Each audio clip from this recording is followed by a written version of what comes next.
Journal du golf, le podcast sur l'équipe.fr. Salut à tous, bienvenue dans le podcast du Journal du golf. La question de la semaine sera très simple. Médias, supporters, observateurs, attendons-nous trop des joueurs français? Nous parlerons évidemment du cut manqué de Tiger Woods au Genesis Open. La chronique de Johanna Claten sera consacrée cette semaine à la gestion d'une année chez un joueur pro. Rémi Bedu nous parlera de la meilleure façon de suivre un tournoi de golf et sans oublier la fantaisie de Rémi Rivière. Pour m'accompagner durant toute la durée de cette émission, Arnaud Thius, le rédacteur en chef du Journal du Golf. Salut Arnaud. Salut Jean-Philippe. Martin Coulon, le rédacteur en chef adjoint du Journal du Golf, est également à mes côtés. Salut Martin. Salut JPto, salut tout le monde. Et Johanna Claten, joueuse du LPGA et marraine de cette émission. Salut Johanna. Salut JP.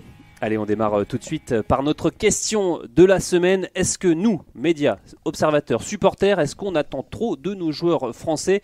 On le rappelle, cette semaine, Julien Guerrier a réalisé une belle performance en terminant au 3e de l'Open d'Oman, mais il était en tête avant le dernier jour.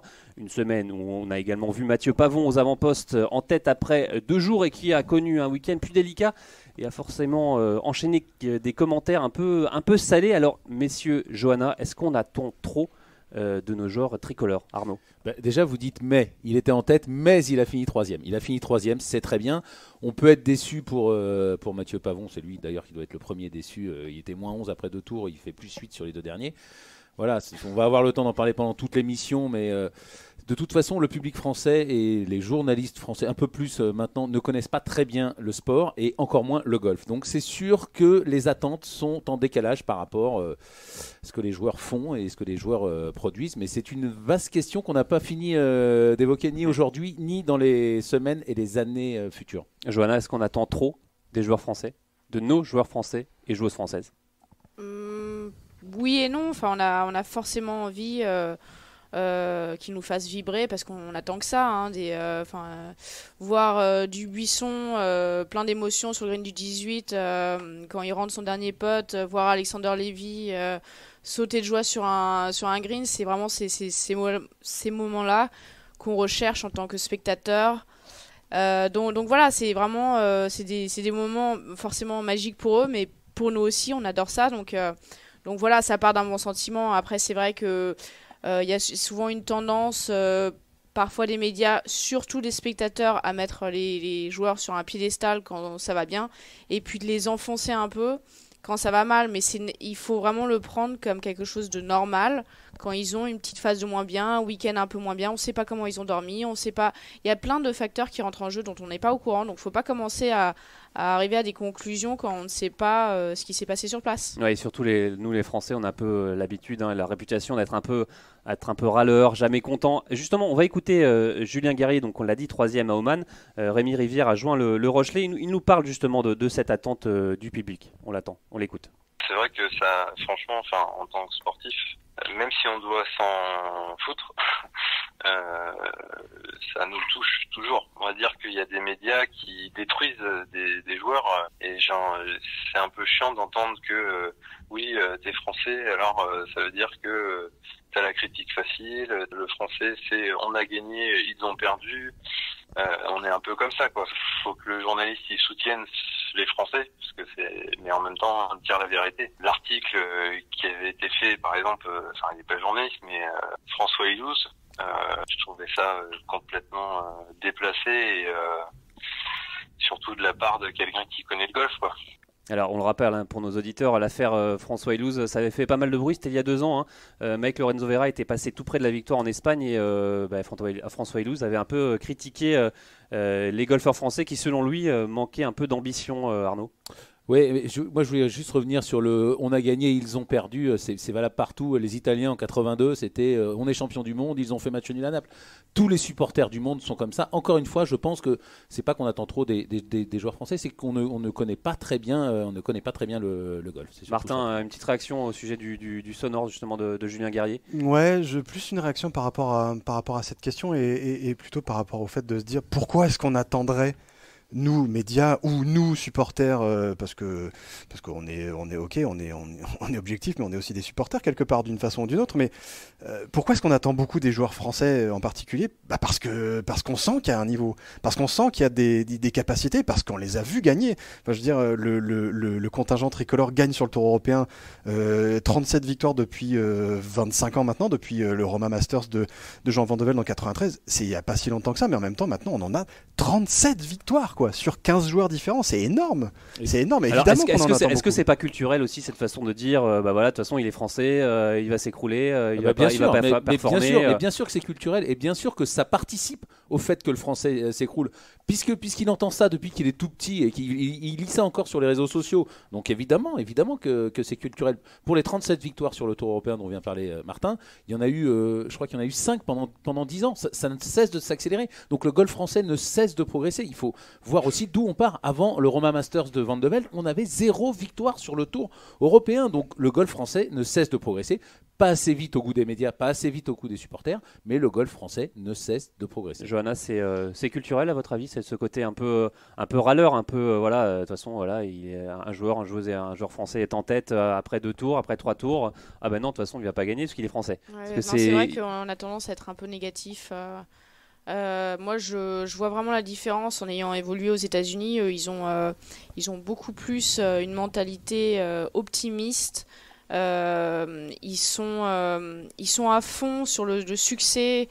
Les gens, vous réussissez, ils sont super contents. Mais c'est très pour américain vous. aussi. L'échec fait partie d'un peu le processus de réussite. Oui, voilà, c'est ça. Il faut passer par des échecs pour se remettre en question, pour progresser.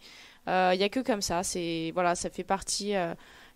Ça fait partie de tout le processus. Martin, d'ailleurs, il n'y a pas qu'en sport. Hein, d'ailleurs, aux États-Unis, c'est l'échec fait partie un peu de Oui, je la crois réussite. je crois que c'est Bill Gates qui disait que voilà, il avait échoué plein de fois et que c'est pour ça qu'il avait réussi. Évidemment, c'est culturel. Mais encore une fois, là, on le voit aux Jeux Olympiques, on est la 5e nation aux Jeux Olympiques d'hiver.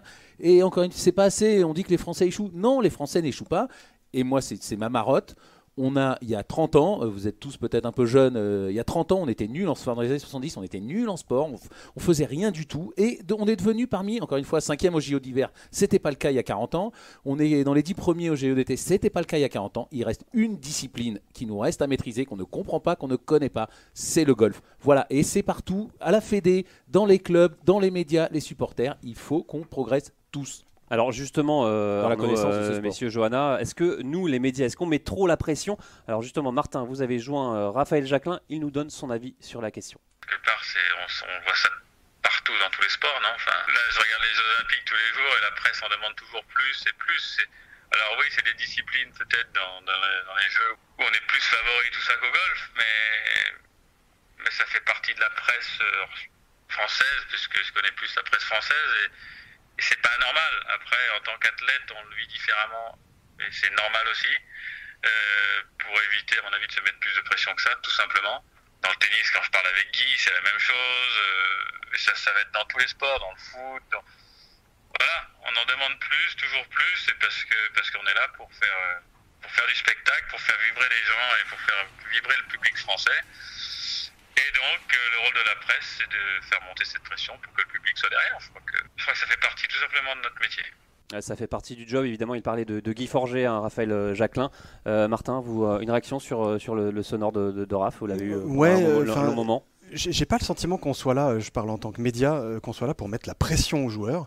J'ai plutôt l'impression qu'on est là pour essayer moi j'ai toujours, ma marotte, c'est de qu'est-ce qu'on fait pour faire comprendre comment on humanise les performances de ces joueurs-là, comment on fait comprendre qu'est-ce que ça veut dire de accéder au Tour européen, qu'est-ce que ça veut dire de gagner sur le Tour européen, qu'est-ce que ça veut dire d'aller sur le PGA Tour, qu'est-ce que ça veut dire et qu'est-ce que ça implique d'être dans les top 50 mondiales et de gagner des majeurs. Et puis d'un côté aussi, on a aussi envie de faire rêver les gens et de faire, comme le dit Raphaël, bien sûr. Faire un peu monter la sauce pour faire vibrer, faire du spectacle. Mais nous, on n'est pas là pour faire rêver les gens, c'est les joueurs qui font rêver les gens. Oui. Nous, on est là pour relater les performances. On met en histoire pour faire rêver les gens. Et on met en histoire et on essaie surtout d'expliquer, d'humaniser. Et je suis d'accord avec Arnaud, on commence à avoir une petite connaissance, une petite culture de ce que c'est que la culture du haut niveau, parce que là, on parle de victoire sur les grands circuits. Et je pense que nous, en particulier à Journal du Golf, j'ai j'aime bien, on se fait un petit coup de brosse à reluire, c'est ce qu'on cherche à faire depuis 10 ans, c'est d'expliquer qu'est-ce que ça implique de performer à ce haut niveau-là. C'est pour ça qu'on va suivre Alex Lévy quand il fait des bonnes saisons, c'est pour ça qu'on va suivre de très près Victor Dubuisson quand il fait saison exceptionnelle, parce qu'on a envie d'expliquer, de comprendre comment ces joueurs-là construisent et comment ils font pour performer à si haut niveau, quoi. Est-ce que Johanna, ça fait partie du job, comme le dit Raphaël, les médias mais complètement. Pour moi, si quand on décide de passer pro, ça fait partie du package, de répondre aux médias. Et nous, sur le tour, on a vraiment une petite formation comment de média bien training, gérer c'est ça le média training. Et c'est important. Et c'est pour mais ça même que une formation qu'il y a aussi dans les souvent, universités américaines, sur le média training. C'est ça. Et c'est pour ça que les Américaines sont souvent assez fortes avec. Quand on regarde une Lexi Thompson, elle est forte avec ça. Il faut justement essayer de tourner le public dans son avantage. Enfin, comme Ricky Fowler. Ricky Fowler, il est très bien. Il faut arrêter de penser que les médias sont contre nous. C'est vrai que souvent, il y a une petite sensibilité exagérée. Et c'est vrai qu'au final, les médias, ils veulent être avec nous et pas contre nous. Et ça manque, ça, le média training en France, justement. Est-ce que la fédération devrait faire plus pour... Même sur le tour européen. En tout cas, sur le tour européen féminin, il y avait aucun média training ou quoi que ce soit. Mais je Arnaud pense. Ouais, non, moi je voulais revenir aussi sur Julien qui demandait qu'on soit supporter.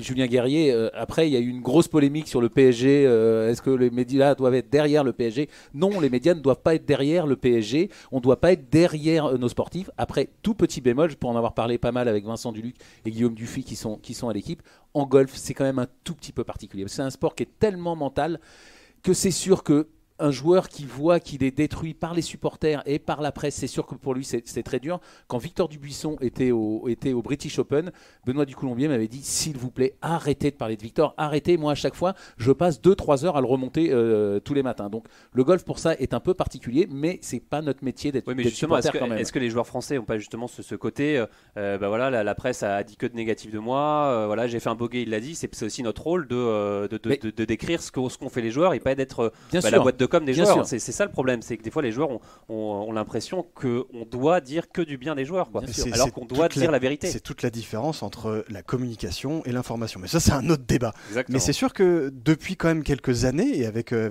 pas mal des nouvelles têtes qui arrivent sur le tour européen, je trouve que les relations avec les médias tendent à devenir un peu plus sereines. Voilà, si les joueurs... Ouais, mais j'ai une théorie là-dessus. C'est si les joueurs comprennent qu'on les respecte, qu'on est là pour pas forcément pour leur servir la soupe, voire pas du tout pour leur servir la soupe, mais au moins pour relater ce qu'ils font avec une certaine forme d'objectivité. Moi, l'objectivité, j'y crois pas, ça n'existe pas. Mais à partir du moment où il y a une sorte de respect mutuel entre un sportif et un observateur, nous ne sommes que des observateurs, ça se passe mieux. Et moi, je trouve que ça se passe mieux. Et à partir du moment où ce respect est là, on peut dire ce qu'on veut d'un côté comme de l'autre. Ouais. Alors après, il y a aussi un côté, peut-être les médias sont trop exigeants. Est-ce qu'on est trop exigeant ? On se souvient notamment après la deuxième place de Greg Avray en 2010, l'équipe qui avait titré La Malédiction française. Ou alors même Raphaël Jacquelin qui, quand il était numéro 1 français, a subi souvent des critiques. On lui reprochait d'ailleurs de ne pas en faire plus. On va justement écouter Julien Guerrier qui, lui, a vécu cette époque de l'intérieur avec Raphaël Jacquelin. Il se souvient de cette période. Il y a 7-8 ans, moi, quand je commençais dans le monde professionnel, c'est que je voyais Raphaël Jacquelin, qui était numéro 1 français. C'était quasiment le seul mec qui était salarié sur le tour européen parce qu'il prenait 100 millions par an, ce qui était très bien. Mais tous les gens, forcément, on attendait autre chose, quoi. Sauf que moi, je le voyais de l'intérieur. Je voyais les gens qui critiquaient Raphaël Jacquelin. J'avais envie de dire à ces gens, mais vous vous rendez pas compte la charge de travail qu'il fait pour être à ce niveau-là. C'était un mec qui avait des doses d'entraînement énormes, qui en voulait énorme pour aller au-dessus, mais sauf que il n'y arrivait pas. C'est juste que il est arrivé à sa zone où il était à fond, quoi. Les gens ont tendance à croire que d'être tous les ans 30e européen, que c'est facile quand on mettait des pieds, mais pour rester, faut sacrément travailler, quoi, parce qu'il y a de la concurrence et il y a des jeunes qui poussent et puis le golf, vous le voyez, hein, il a évolué énormément, quoi. Maintenant, on peut bien jouer et rater les cuts. Est-ce que vous vous souvenez de cette période, Arnaud, vous qui avez une grande expérience? Bien sûr. Moi, j'en avais parlé aussi avec Raphaël, qui me disait que pour rester 30e européen, il fallait qu'il travaille et qu'il progresse chaque année un peu plus. Donc, mais est-ce que justement, du coup, les médias sont trop exigeants peut-être envers les joueurs? Il y a une méconnaissance. Non, on n'est pas trop exigeant. Il y a une méconnaissance peut-être, mais ça certainement, il y a une méconnaissance. Mais on n'est pas trop exigeant. C'est normal qu'on en veuille plus. Et en plus, encore une fois, on n'a pas eu de grands champions en France en golf. Donc voilà, donc évidemment, on en attend un. Oui, moi je m'en souviens très bien de cette période parce que 2010, avec ce fameux titre de l'équipe, la malédiction française, quand Greg Avray fait deuxième de l'US Open, alors qu'il avait quelque part jamais vraiment mené le tournoi et que deuxième sur un tel tournoi, c'était génial en venant des qualifs. Il y avait une histoire complètement dernière partie dingue. avec Tiger Woods. Dernière partie avec Tiger le dimanche, il lui met quelques coups dans la figure, on était là, c'était incroyable. Et au contraire, en surfant sur ce côté malédiction, ça montrait une méconnaissance de qu'est-ce que ça veut dire et de quelle était l'importance pour le golf français à l'époque de ce genre de performance-là. C'est sûr qu'il y avait déjà eu la deuxième place de Thomas Levet, il y avait eu Jean, il y avait etc. Il y avait une sorte de ok, malédiction, on peut partir sur ce terrain-là. Mais non, à ce moment-là de l'évolution du contingent français sur le tour européen, on ne pouvait pas partir sur ça. Ça, c'était une erreur de la part de l'équipe dont on fait partie, donc mais au coup pas aussi notre part. Il y a toujours cette notion culturelle du côté du français qui il est deuxième et il va pas gagner quoi. Deuxième, c'est bien. Non, quoi. mais non, c'est encore une fois, ça c'est de la méconnaissance du sport. Moi, je le dis toujours, la France, on est le pays des arts et de la culture. On n'est pas le pays du sport, mais on n'est pas plus deuxième que les autres. Encore une fois, on est cinquième au JO d'hiver. On a des super performances partout. Maintenant, on va loin en Coupe d'Europe. On gagne la Coupe Davis. Voilà, non, on n'est pas deuxième. Non, on échoue pas plus que les autres. Mais sauf que c'est la perception que tout le monde a en France. Mais les sportifs français sont performants maintenant depuis longtemps. Johanna, vous avez vécu cette période justement de Raphaël Jacquelin, je me souviens tout à fait de ce titre de l'équipe et j'avais trouvé ça scandaleux parce que voilà, une deuxième place dans ces conditions-là, n'étant pas en tête, jouant avec Tiger Woods, donc des foules monumentales, qu'il ait géré ça en faisant une seconde place, mais je trouvais ça génial. Donc au lieu de souligner vraiment le côté incroyable, la performance de Grégory, le titre c'était la malédiction française. Après c'est ce qui a cru en golf aussi, mais ça c'est un autre débat, c'est que il y a qu'un vainqueur, il n'y a pas de podium, il n'y a pas de deuxième, il n'y a pas de troisième. Ouais bien sûr, mais si vous tournez ça d'une manière aussi négative, est-ce que ça va pas décourager quelqu'un comme Grégory Avray au lieu de plutôt souligner sa performance? Oui, après, le pousser à aller je pense vers sa première place. Je pense pas. Si vous êtes un champion, ça ne doit pas changer fondamentalement votre perception des choses. Encore une fois, Edgar Gros-Piron en 92, il était attendu, il était là. Martin Fourcade, il était attendu, il était là. Si vous êtes un champion, Teddy Riner, il est attendu, il est là. Si vous êtes un champion, vous réagissez et justement à la limite si vous estimez que la presse vous a enfoncé, vous y allez encore plus fort et puis vous leur montrez à ces imbéciles de journalistes qu'ils ont eu tort. Martin. L'imbécile du journaliste, j'adore. Non mais c'est vrai, si vous n'êtes pas content avec ce qu'a dit la presse, vous leur montrez qu'ils ont eu tort et qu'ils ne connaissent rien. Je suis complètement d'accord et c'est en ça que je trouve que depuis quelque temps, les interactions entre la presse et les joueurs sont parfois houleuses mais intéressantes. Quelques petites données rapidos pour bien montrer que la France et les Français en particulier ne terminent pas que second. Depuis 2000, il n'y a eu que 4 saisons sur le tour européen sans victoire française. Mais Martin, parlez-nous un peu de la France qui gagne. Mais c'est ça la France qui gagne, clairement, voilà. Et qu'est-ce qui importe en particulier dans le golf où c'est quand même, on vient de le dire, un des sports les plus compliqués pour gagner. Enfin, je veux dire, depuis 2000, c'est quand même les années Tiger Woods et compagnie. Et puis il a fait quelques tours sur le tour européen. Depuis 2000, il n'y a que 2011, 2003, 2002 et 2000 où on n'a pas vu de victoire française sur le tour européen. Pour moi, c'est super parlant. Ça veut dire ce que ça veut dire. 37 victoires en 15 joueurs depuis 93. Le golf progresse. Bien sûr, doucement, le golf progresse, on gagne de plus en plus. Ça c'est une évidence. Alors, après, on a un autre problème. Juste, on n'en a pas parlé. C'est qu'avant, il y avait les joueurs, il y avait les médias. Maintenant, il y a les joueurs, les médias et les réseaux sociaux. Et là, ça devient. Justement, Arnaud, c'est justement le thème de ce débat. Et on va parler justement de ces réseaux sociaux. Effectivement, avant, il n'y avait que les journaux. Maintenant, est-ce qu'on peut dire n'importe quoi derrière son écran? C'est facile. On le voit justement ce week-end avec Mathieu Pavon qui a réglé ses comptes sur l'équipe.fr. Régler ses comptes de façon assez soft. Assez soft, mais il a réglé assez intelligente et assez diplomatique. Est-ce que ce n'est pas, Johanna, une perte d'énergie justement d'aller prendre le temps de répondre, de regarder, de tout scruter? Oui. Je sais pas s'il l'a fait en plein tournoi ou après le tournoi. En plein tournoi. Si en plein tournoi, ouais, je pense que. Non, peut-être pas. Non, ouais, à vérifier. Si, je crois qu'il l'a fait après le samedi. Ouais, donc s'il le fait en plein tournoi, je pense qu'il ne se rend pas service. Parce que, moi, je coupe les réseaux sociaux pendant les tournois justement pour éviter ce genre de confrontation. Mais de toute façon, moi, je ne confronte plus parce que c'est vrai qu'on donne trop de pouvoir à des gens qui n'ont en fait rien d'autre à faire que critiquer.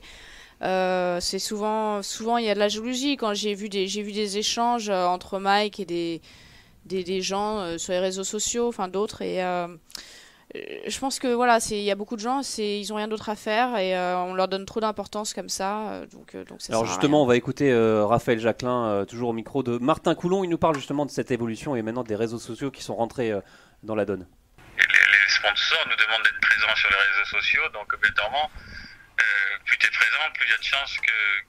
Il y a aussi des bons côtés, mais il y a aussi des mauvais côtés. Donc après que les joueurs réagissent à des commentaires par rapport à des sujets, si ça les dérange pas plus que ça mentalement, qu'ils se fassent plaisir. Après, moi je sais que je préfère pas trop réagir parce que ça va pas me mettre dans de bonnes conditions. Parce que quoi qu'il arrive, vu que les réseaux sociaux c'est ouvert à tout le monde, il y a du déchet, hein. Ça c'est obligatoire. Donc c'est au choix de chacun. Les jeunes, voilà, ça n'a pas l'air de les déranger plus que ça. Comme Mathieu, comme Mike, en tout cas, voilà, ils montrent qu'ils font le boulot à côté et qu'ils progressent. Je pense qu'il y a des résultats qui vont venir assez vite. Donc j'espère que dans les réseaux sociaux, on verra plus les résultats de ces jeunes et des moins jeunes qu'autre chose. Voilà. Voilà, les commentaires sur Internet, on sait qu'il y a beaucoup de joueurs qui le regardent, hein, surtout dans la jeune génération, notamment Victor Dubuisson, hein, qui lui est très sensible à ses commentaires. Et même des fois, on se demande s'il se sert pas de ses commentaires et de ses commentaires négatifs pour se surpasser et montrer à tout le monde là, je suis encore là et je gagne. On l'a vu plusieurs fois, hein, notamment au British Open, où il avait fait un top 10. Ça peut servir aussi de décharge, ces commentaires, en quelque sorte, ces côtés négatifs pour régler de ses comptes. Ça dépend des personnalités, hein. Il y en a que ça enfonce et il y en a au contraire ça leur donne une énergie supplémentaire. Martin? Ouais, moi le vrai souci que je vois par rapport à ces histoires de réseaux sociaux, c'est le fait que les joueurs souvent confondent et mettent sur le même plan ces commentaires-là et ce qu'on peut écrire nous, qui sommes des journalistes encartés, professionnels. Donc on a une charte à respecter, donc des règles aussi. On fait un peu attention quand même à ce qu'on écrit et à comment on l'écrit, etc. Même si on est des humains et qu'on fait parfois des bêtises. Et souvent on pâtit, nous, sur le terrain, de commentaires qu'on n'a pas du tout cherché à provoquer ou qui ont été interprétés n'importe comment. Et là, je pose un petit coup de gueule via ces fameux réseaux sociaux que sont Twitter, Facebook et autres trucs du genre, qui nous desservent nous plus qu'autre chose. Donc c'est parfois assez compliqué à gérer ça aussi. Ouais. Surtout dans le golf, surtout encore une fois dans le golf français, où on est une toute petite famille, un tout petit microcosme. Donc évidemment, je vais pas dire que tout le monde se connaît, mais bon, en tout cas, enfin, on connaît les pseudos malheureusement. Mais tout prend une importance démesurée. Et c'est sûr que Victor nous a longtemps reproché. Bon, maintenant on n'a plus aucun rapport, mais il nous a longtemps reproché tous les commentaires qu'il y avait en dessous des papiers qu'on écrivait sur l'équipe.fr, alors qu'on a évidemment rien à voir avec ça. Allez, avant de parler de Tiger Woods, place à la chronique de Johanna Claten. Johanna, vous allez nous parler de l'organisation de votre calendrier. Alors vous êtes en rééducation de votre épaule. Comment va se passer votre année et globalement, comment on articule une année sur le LPGA? Et alors JP, donc là Karine et Fred étant de bons amis, Karine Hichet et Fred Bonargent. Voilà, exactement. J'ai décidé de me tourner, voilà. Donc j'ai décidé de me tourner vers eux pour savoir un peu comment gérer mon calendrier en fonction de ma blessure. Jusqu'ici, j'ai raté 2 tournois et pour le moment, mon épaule n'est pas encore à 100%. La question était de savoir, est-ce que je recommence à Phoenix dans 3 semaines? J'enchaînerai alors la Founders Cup, le Kia Classic et 2 semaines plus tard le Lotte Championship. Décision très difficile à prendre puisqu'il s'agit de mes 3 tournois préférés. Phoenix, San Diego et Hawaï, il y a pire comme destination. Ouais, c'est vrai que ça fait rêver. Moi je viens. Mais bon, on ne suit pas toujours ses envies. Karine et Fred m'ont incité à la sagesse, c'est-à-dire de sauter ces 3 tournois pour obtenir une exemption médicale. Alors une exemption médicale, c'est quoi? C'est minimum 5 tournois d'affilée manqués, moyennant un certificat médical. Dans mon cas, cela voudra dire que quoi qu'il arrive avec ma saison 2018, je jouerai ces 5 tournois en 2019. Alors c'est vrai que les tournois et les années sont longues, hein, sur le LPGA, on compte entre 30 et 40 tournois par an. Alors comment on gère justement un calendrier? Comment on choisit? C'est pas si évident que ça, JP. Sur le LPGA, nous avons 34 tournois, dont 19 à Champlain. C'est-à-dire tournois classiques. Voilà, exactement. Le reste, ce sont des majeurs et tournois à champ partiel. Donc champ partiel, c'est top 50, top 60. En gros, le top 50 de la Money List a accès à tous les tournois. Karine en fait partie. Donc elle a ce luxe de pouvoir choisir. Elle ne va pas tout jouer parce que 1, physiquement et mentalement, c'est juste intenable. Et 2, on n'oublie pas qu'elle a une fille et ça, on le sait bien, ça prend du temps. Dans mon cas, j'ai accès à 19 tournois. Je vais donc en jouer un max pour rentrer dans cette élite de joueuses, c'est-à-dire le top 50-60. Et gagner mon ticket pour les majors. Bref, je n'ai pas trop le choix dans ma gestion des tournois. L'année dernière, j'en ai fait 8 d'affilée et bizarrement, ça allait. Après, je prenais toujours les lundis off. J'essayais de m'entraîner davantage en qualité plutôt qu'en quantité pour ne pas me griller. Mais chacun est différent, à chacun son propre rythme, et c'est qu'en essayant tous les schémas qu'on finit par trouver son équilibre. Alors, il y a d'autres facteurs qui jouent sur le choix du calendrier, Johanna. Tout à fait, JP. Il y a un autre facteur qu'il faut prendre en compte dans cette gestion du calendrier, ce sont les médias. Encore nous. Quand on s'appelle Tiger Woods, Jordan Spieth, Rory McIlroy ou Lexi Thompson, les sollicitations sont énormes et croyez-moi, ça use mentalement. Alors, est-ce qu'un bon résultat vous incite à continuer ou alors faut s'arrêter si on fait une bonne perf, si on fait un top 5, une victoire comment ça se passe? On s'imagine que suite à une bonne perf, un joueur veut continuer sur sa lancée. Pourtant, quand vous vous retrouvez en bonne position, vous jouez sous beaucoup plus de pression parce que vous jouez la gagne, parce que les enjeux sont parfois énormes, parce qu'il y a du public, parce que les caméras sont pointées sur vous. Bref, quand le tournoi se termine, vous êtes rincé. Donc si vous enchaînez derrière, la concentration n'est en général plus au rendez-vous. Allez, on va filer tout de suite sur le PGA Tour, qui est scruté d'ailleurs, commenté, critiqué, adulé, c'est évidemment Tiger Woods. Tiger qui jouait cette semaine son deuxième tournoi officiel de l'année sur le PGA Tour. C'était à Los Angeles, au Genesis Open. Alors le Tigre n'a pas passé le cut, mais encore une fois été suivi par de nombreux supporters. Loïc Piala était pour nous sur place. Wendy et Carla ont choisi le trou 10 du Riviera Country Club parce qu'il est tout près de la buvette. Coup de chance, c'est aussi là que Tiger Woods a réussi vendredi son plus beau putt du Genesis Open. On revient dimanche, explique Wendy, mais on est venu aujourd'hui au cas où il ne passait pas le cut, on voulait le voir. Avec sa 23e place à Torrey Pines fin janvier, l'Américain fait naître l'espoir d'un comeback à la Roger Federer, le rêve d'un athlète plus fort que les blessures, un aperçu de sa grandeur passée. C'est toujours le chéri de l'Amérique, dit Carla. Ce qu'il a traversé l'a humanisé un peu, les gens aiment l'humilité. À LA, le parcours de Tiger Woods s'écoute autant qu'il se regarde, ne serait-ce que parce qu'on ne voit pas forcément ses coups. Une foule digne d'un majeur l'accompagne sur chaque trou, laissant des miettes de spectateurs à un Phil Mickelson. Regardez ça, il vient de sortir un coup du rough, côté gauche là. Kellen, 33 ans, joue au golf à cause du Tigre. McIlroy tape loin, Dustin Johnson aussi. Le jeu a énormément changé par rapport à l'époque où il dominait. Si vous espérez un coup magique, ce n'est pas ici qu'il faut le chercher. Lui, il rassemble, il fait parler du golf, et ça, c'est excitant. Son jeu n'est pas forcément au point, mais son corps le laisse enfin tranquille. C'est déjà ça de prix pour James, casquette TW sur la tête. Son dos a l'air bien. J'ai l'impression qu'il ne souffre pas, mais il a du mal du tee au green. Moi, ce que je veux, c'est qu'il puisse jouer. Il n'a même pas fini un tour l'an dernier, et là, il est de retour. On doit l'encourager. Tiger Woods n'a jamais perdu son statut de superstar, et en 2018, il est redevenu un joueur de golf. Voilà, merci Loïc, on l'a dit, Tiger Woods toujours aussi populaire, mais toujours aussi inconstant au driving, ça lui a coûté cher cette semaine. Alors, est-ce que sa 23e place à Torrey Pines n'était pas juste une illusion, messieurs, Johanna? Non, c'était pas... Martin. C'est pas une illusion, c'est plutôt l'arbre qui cache la forêt. L'arbre qui cache la forêt, c'est son petit jeu qui a été juste exceptionnel à Torrey Pines et qui était là pas du tout au rendez-vous, enfin beaucoup moins au rendez-vous. Et alors le driving c'était juste n'importe quoi comme à Torrey Pines, si ce n'est presque pire. Mais là sur Genesis le parcours était un peu plus exigeant. Évidemment, à toute proportion gardée, puisque évidemment on parle de deux tracés du PGA Tour qui sont parmi les plus exigeants de la saison, donc c'est évident que c'est pas évident pour Tiger de revenir aux affaires. Mais ce qui est un peu inquiétant là, c'est que, ok, son driving est toujours pas présent, mais que son jeu de fer l'a lâché en termes de gestion des profondeurs et surtout de gestion des profondeurs et donc de trouver les bonnes zones sur les greens. Et deuxième jour, son putting l'a lâché aussi. Donc en gros, c'est une sorte de domino, ça pète de plus en plus. Si le driving est pas là, c'est compliqué de choper les fairways. Si les fairways on les trouve pas, c'est compliqué de trouver les greens et les bonnes zones. Et si derrière on se retrouve avec des positions compliquées sur ou en dehors des greens, ça bouffe beaucoup de pression sur le petit jeu et là ça n'a pas tenu malheureusement. Johanna, vous avez suivi un peu le tournoi de Tiger? un petit peu, pas beaucoup.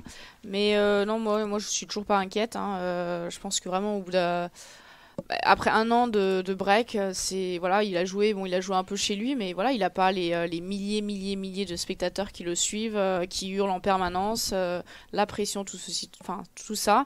Ça fait une énorme différence et voilà, il faut juste qu'il se remette dans le bain. Et comme le dit Martin, il y a un effet domino un peu sur son jeu. C'est sûr que si vous drivez mal, ça va mettre plus de pression sur le reste du jeu. Et si le petit jeu est plus au rendez-vous, ça donne les scores qu'il a fait, qui étaient moins bons. Après, ce qui est un peu plus inquiétant, c'est que même quand il touchait le fairway, il avait des coups de wedge dans les mains et là, il a raté les greens. Donc, on va suivre le Honda quand même, qui est sur un parcours qui est encore plus compliqué que le Genesis. Moi qui suis toujours très optimiste avec Tiger, j'avoue que là ça fait un petit recul. En tout cas, il va pas revenir tout de suite. Enfin, en tout cas, moi je pense qu'on commence à se dire que le chemin va être long. En tout cas, la bonne nouvelle déjà, c'est qu'il joue. Il joue et il rejoue cette semaine. Il a pas mal, donc ça c'est pas mal. Après, moi je pense que je vais passer un appel à Tiger, va voir Butch Harmon, parce que là je pense quand même, il a plus de coach Tiger et il y a un moment, c'est Tiger Woods quoi, donc c'est pas possible qu'il joue aussi mal. Donc il faut qu'il fasse quelque chose quoi. Alors est-ce qu'il peut être prêt pour le Masters? On sait que c'est son objectif de début d'année, même son objectif peut-être de l'année, le Masters. Est-ce qu'il peut être prêt pour ce Masters Augusta? Et c'est marrant parce que on a notre débat central qui est qu'on attend trop des joueurs français? Et là, on attend clairement trop de Tiger Woods. Mais on est obligé d'attendre trop de Tiger Woods. Tiger Woods 40e mondial, 40e dans les tournois, on s'en moque de Tiger Woods 40e. Je sais bien. Il apporte plus rien. Je sais bien, mais c'est c'est que s'il fait une année comme ça tout le temps, au bout d'un moment, on parlera beaucoup moins de Tiger Woods. Comme dirait l'autre, Tiger Woods, c'est Tiger Woods quoi. Donc on a envie qu'il performe. C'est là où nous, en tant que observateurs spécialisés du truc, on doit mettre toujours ce petit bémol, ce petit holà en disant. Soyons patients, le gars, comme vient de le dire Johanna très justement, il revient d'une énorme blessure, ça fait un an qu'il n'a pas trouvé les fairways, il se retrouve sur 2 parcours ultra sélectifs, et il continue, mais voilà, ça veut pas, il n'y a pas un score dans les 60 depuis qu'il est revenu sur le PGA Tour. Il y en a que 6. Oui, mais c'est un joueur convalescent. On peut pas lui demander comme tu le demandais. Si, on peut lui demander. Moi, je dis, on peut.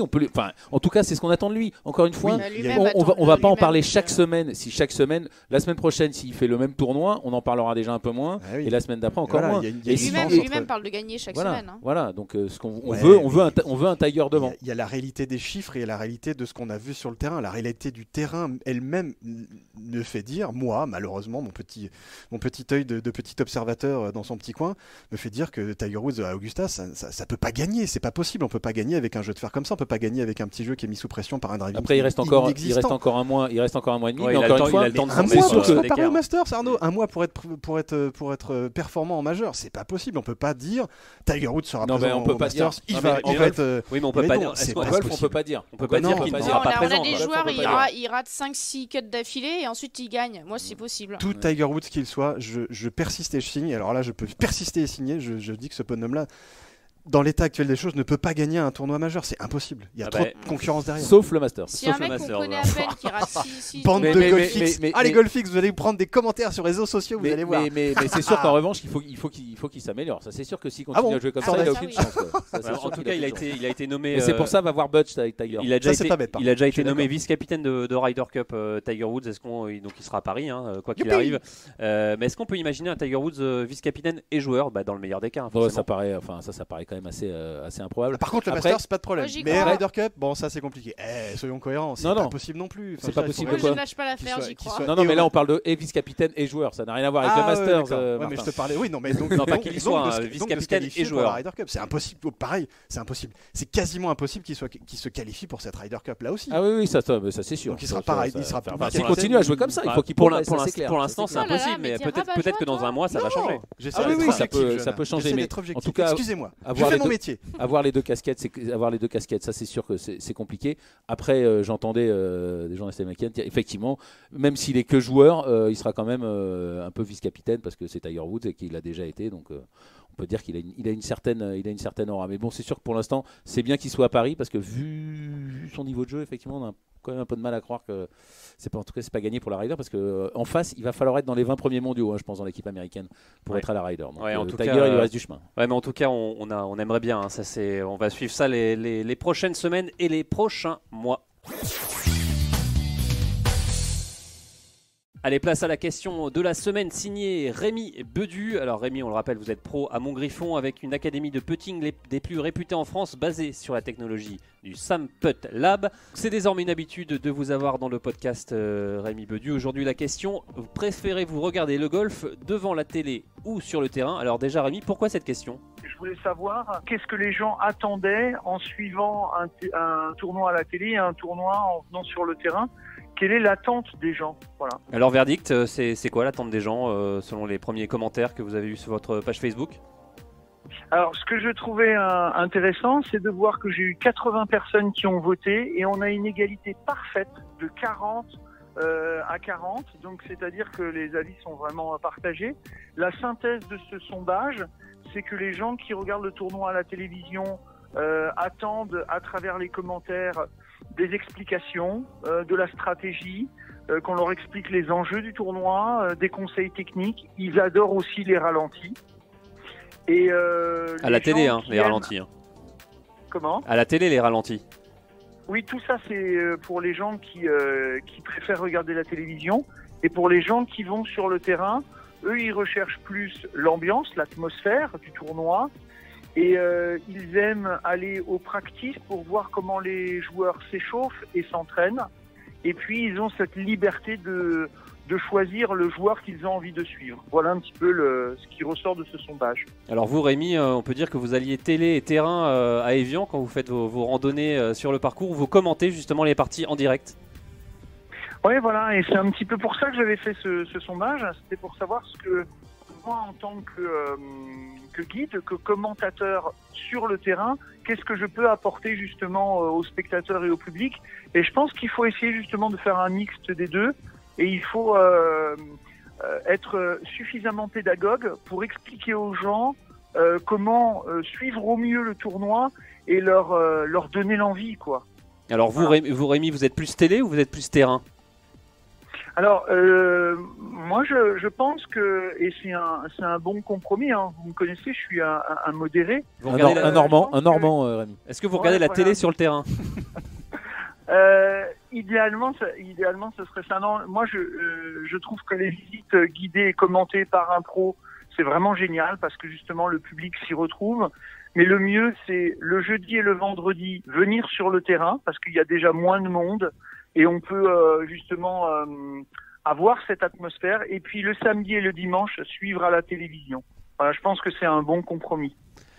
Eh ben, très bien, merci beaucoup Rémi Bedu. Et on vous retrouve comme d'habitude la semaine prochaine. Salut Rémi. Voilà, et puis j'espère vous croiser sur les terrains de golf en train de suivre les tournois. À bientôt. Salut Rémi. Alors cette question de la semaine de Rémi Bedu. Alors c'est vrai que sur la télé, à la télé, c'est quand même déjà très compliqué de suivre le golf. À la télé, on a quand même très peu. Faut aller sur Golf Plus. Alors Golf Plus, c'est quand même compliqué. Il faut être abonné chez Canal. Après, il faut se prendre un autre abonnement. On peut dire que c'est pas accessible à tous quand même le golf à la télé. Non, c'est pas accessible à tous. Après, c'est sûr que le golf est quand même encore une fois un sport particulier parce que quand vous allez sur un parcours de golf, c'est quand même assez dur de suivre le tournoi. En plus, plus le tournoi est d'un niveau assez faible, moins il y a de leaderboard et plus vous pouvez suivre une partie, mais suivre l'ensemble d'une compétition de golf sur un terrain, c'est très très compliqué. Et c'est sûr que pour ça, la télé, c'est parfait. Vous voyez tout en même temps. Si la réalisation est bonne, ce qui est de plus en plus le cas. Alors le pire, c'est pour la Ryder Cup, parce que c'est bien d'aller sur le terrain, mais c'est quand même très très compliqué de suivre toutes les parties. C'est vraiment le seul intérêt, c'est l'ambiance. Décourage pas les gens qui vont y aller. Non, c'est compliqué. Mais c'est vrai. L'intérêt, c'est l'ambiance. De toute façon, il y en a 5000 qui vont à l'Open de France, donc. Non, mais c'est vrai que on est plus confort devant sa télé à regarder toutes les parties, ou alors aller sur le terrain et aller regarder les écrans de télé. Non, mais après c'est génial d'aller à l'Open de France ou à la Cosse Ediz Open de France, d'aller suivre les parties. On voit le swing des joueurs en vrai, mais c'est sûr que moi c'est pour ça que je prône à chaque fois pour la radio. C'est sûr que d'un point de vue sportif, c'est compliqué parce qu'on voit la partie sur laquelle on est, mais on ne sait pas du tout ce qui se passe à côté. Donc d'un point de vue sportif, c'est frustrant. Après, c'est un magnifique spectacle d'aller voir les joueurs en vrai. Johanna, télé ou terrain? Ça dépend des tournois. Le Masters, par exemple, c'est magnifique comme ambiance. Surtout qu'il y a comme un écho. Vous savez, vous êtes au trou numéro 10, vous savez ce qui se passe au trou numéro 16. Il y a un écho particulier là-bas. Les murmures de la foule. Voilà, c'est ça. Il y a vraiment une ambiance exceptionnelle. Et puis, c'est un parcours qui est magnifique, donc vous vous régalez sur place. Alors après, là, c'est pas sympa parce qu'il y a plein de Français qui n'ont jamais de leur vie. Donc, c'est pas très sympa, ça, Joanne. Ah oui, pardon. J'avais oublié ce détail. Non, mais c'est vrai que j'ai de la chance en tant que membre du LPGA. J'ai accès tous les ans. Mais voilà, il y a des parcours où ça vaut vraiment la peine d'y aller parce que c'est magnifique et parce que souvent les cordes vous rapprochent des joueurs, tandis que sur d'autres tournois vous faites des détours pas possibles en tant que spectateur. Voilà, c'est ça. Et donc vous êtes jamais proche des joueurs, vous voyez rien, donc là il n'y a pas tellement d'intérêt, vaut mieux regarder la télé. Martin, télé ou terrain, mais tous les jours terrain quoi. Tous les jours terrain, sauf évidemment des événements très particuliers, type la Ryder ou type les 9 derniers trous du Masters où ça part dans tous les sens, mais terrain tous les jours. Et même, j'ai presque envie de dire, moi, quand j'étais gamin, on se faisait des trips avec les copains, on allait suivre n'importe quelle partie pendant 18 trous. On se disait, tiens, on va aller voir... sur un tournoi. Greg Turner, ouais. pas au golf de Vilaine ou au golf de Saint-Aubin, cher à mon cœur. Et on allait suivre Greg Turner à l'époque à l'Open de France et on le suivait 18 trous pour voir comment, justement, ces joueurs-là, même s'ils envoyaient que -2 dans la journée, comment ils géraient leur partie. Et on apprenait énormément. Je vous invite tous à aller faire ça, quoi. Aller suivre sur le terrain, c'est là que ça se passe, quoi. Pour terminer en beauté, je vous propose d'accueillir l'homme de Toulouse, Rémi Rivière, pour sa traditionnelle fantaisie du Tour européen. Alors on vous le rappelle, vous êtes plus de 400 à jouer sur la Ligue Journal du Golf. Allez Rémi, un petit point sur le classement. Alors encore un changement de leader, Jean-Philippe, notre leader habituel Corentin Pasquier cède son trône de la Ligue et il le cède à qui ? À Théo Morin-Dior, le nouveau patron qui pointe déjà à plus de 3 millions d'euros. Alors comment fait-il ? Eh bien, il avait pris dans son équipe Joss Luiten, vainqueur à Oman, ça n'a échappé à personne, et son capitaine n'était autre qu'Alexander Lévy, 4e dimanche.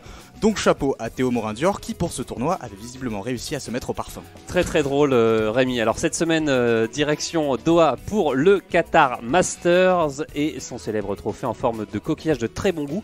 Alors quels sont vos pronostics Rémi ? Alors écoutez, compte tenu de nos résultats qui sont très approximatifs depuis le début de la saison, je rappelle que l'équipe de la rédaction est 212e du classement Jean-Philippe. Donc, compte tenu de nos piètres performances, on a décidé de faire appel à un expert. Et quel expert ? J'ai nommé Sébastien Cachard-Berger et sa célèbre équipe Vadioc. Seb est confrère et collaborateur au Journal du Golf et il est surtout 71e de cette fantaisie. Pas mal. Il va nous donner ses choix, on l'écoute. En capitaine, déjà, j'ai pris Chris Wood.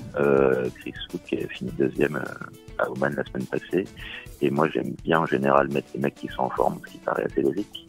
Après, j'ai mis Wang, le coréen, qui est le tenant du titre. J'ai pris le belge Thomas Detry, qui fait un beau début de saison. Ensuite, j'ai mis Julian Souris, l'américain. Il m'en manque un. Et c'est Torbjørn Olsen, le danois. Qui est aussi assez chaud depuis quelques semaines, donc voilà, je mise pas mal sur la forme du moment. C'est un petit peu aléatoire, mais on va voir ce que ça donne. En général, j'essaye toujours d'avoir une team différente de celle du JDG, parce qu'en général, le JDG met pas beaucoup de points. En capitaine, déjà, j'ai pris. Ouais, pas mal. Donc Rémi, votre plan, c'est donc faire du copier-coller de l'équipe de Seb, si j'ai bien compris. Non, je me permettrai pas, Jean-Philippe. Je me permettrai absolument pas un tel plagiat. En revanche, on va garder Chris Wood en capitaine. On va aussi garder le champion en titre Jung Wang, ouais, le belge Thomas Detry, l'anglais Andy Sullivan et l'américain Julian Souris. Mais en fait, c'est la même équipe là. Oui. Non, il a dit Sullivan aussi. Sullivan, mais pas tout à fait. Pas tout à fait, puisqu'on a gardé aussi une petite place pour Mike Lorenzo. Un Français quand même. Un Français, parce qu'il a terminé 4e l'an passé et parce qu'il est français et qu'on soutient nos joueurs. Allez, merci beaucoup Rémi Rivière. On vous retrouve la semaine prochaine pour cette nouvelle fantaisie. On vous le rappelle, cette Fantasy League qui est retrouvée sur notre page Facebook du Journal du Golf. Allez, c'est la fin de cette émission. Merci de l'avoir suivi. Merci à Hugo Ponce à la réalisation. Et on se retrouve la semaine prochaine. Salut. Salut. Ciao. Journal du Golf, le podcast sur l'équipe.fr.